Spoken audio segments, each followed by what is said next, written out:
I've been doing this work a long time, and these 10 things seem very simple, but let me just tell you, when you start to infuse them in your everyday life, you will see a change in not just yourself, but in your spouse and in your marriage. Hello, beautiful lady. Yes, I am talking to you. It is Thursday, and you know what goes down here on Thursday. Wife Life with Dr. Gail goes down here on Thursday. So do me a huge, huge favor. Make sure you're hitting the subscribe button and the little bell right next to it so you will know when I go live. We're bringing sexy back. We're bringing sexy back. Let's get it started. Harder, won't you give it up? And so tonight, I want to talk to you about the 10 characteristics of a good spouse. Now, you might say, well, Dr. Gail, I'm a good spouse. I know that I am, right? But let me just tell you, are you really? Have you stopped to ask yourself, am I really a good spouse to my partner? Do I really show up for them the way they need to be showed up for? Do I really do the things that they say that they need done? And I had to ask myself these questions. And so tonight, I want to really help you understand what are good characteristics for you to introduce into your marriage if you don't already do those things. Because let me just tell you, these 10 things are the basic things that you need to do as a human being and also to help your spouse on this journey called marriage, okay? The first thing is being empathetic.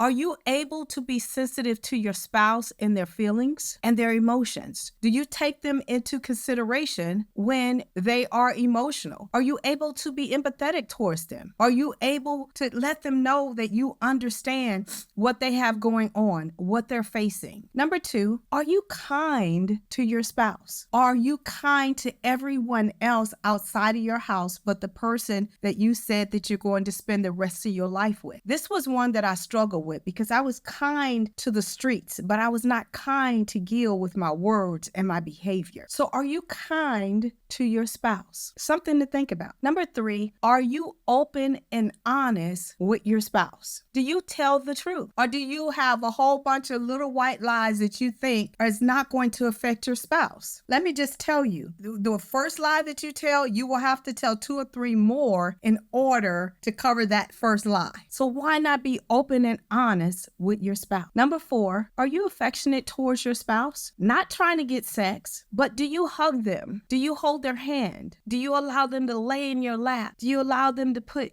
their head on your chest? Are you affectionate towards your spouse? The only time that you're allowing them in your personal space is when you want penetration sex. Again, I'm talking about characteristics of a good mate, of a good spouse. Because let me just tell you, I've been doing this work a long time, and these 10 things seem very simple, but let me just tell you, when you start to infuse them in your everyday life, you will see a change in not just yourself, but in your spouse and in your marriage. Number 5, are you respectful towards them? Are you respectful towards their values, them as a person, their personal space? Are you respectful towards them? Are you like, this is my house, I pay the mortgage, my name is on the bill, and I can do what I want? Are you respectful towards them? Do you disrespect them out in public? This is one that I had to work on too, because I was so disrespectful. But are you respectful towards your spouse? Number 6, are you funny? Do you have humor? Do you make them laugh? Because so many marriages start to struggle because we get so busy, we get so serious, but we forget to laugh. We forget to have fun. And this is one of the biggest things that people do. We get so serious, life begins to happen. And I'm not just saying that you should just forget about your responsibilities. Sometimes it's just good to laugh. Number 7, do you have any kind of spiritual beliefs that you both stand on, that you both share? Do you pray for one another? It's important to have spiritual beliefs, something to live by, something to hold you accountable. I call him God, Jesus Christ. I don't know what you call him, but it's something that Gail and I share. It's something that we value, and it's something that we put in the center of our marriage. Number 8, this is probably going to rub some people the wrong way. Do you have a job? Are you gainfully employed? Because if you're not, unless you're retired, unless they decided you was going to be the stay-at-home mom or the stay-at-home dad, are you gainfully employed? employed, because this can cause a lot of problems in your marriage if you are not gainfully employed. I don't care what it is, as long as you're bringing some funding into the household. Get a job. Don't be lazy. Don't expect the other person to handle and carry everything unless you have discussed it. And number 9, are you having regular sex with your spouse? Or are you using it as a weapon to get what you want? Or are you using it as a weapon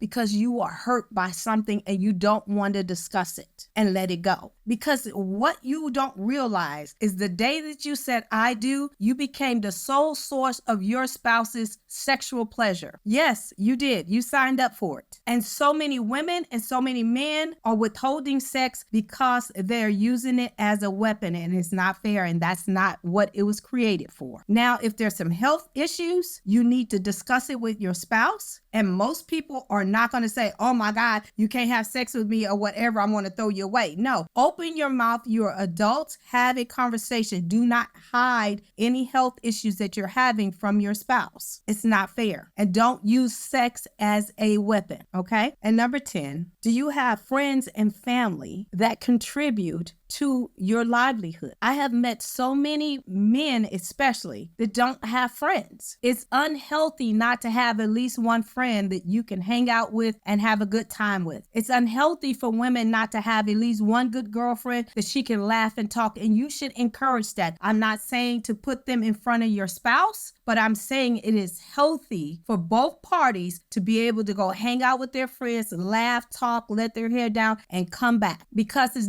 you're not created to be your spouse's sole source of everything. That's not what you was created to do. And it's unhealthy for you to think that you can do that, okay? And so I hope and pray that if you are not walking in some of these characteristics, that you think about it and you start engaging and trying to implement these characteristics, because I'm telling you, it will help you get your marriage back on track.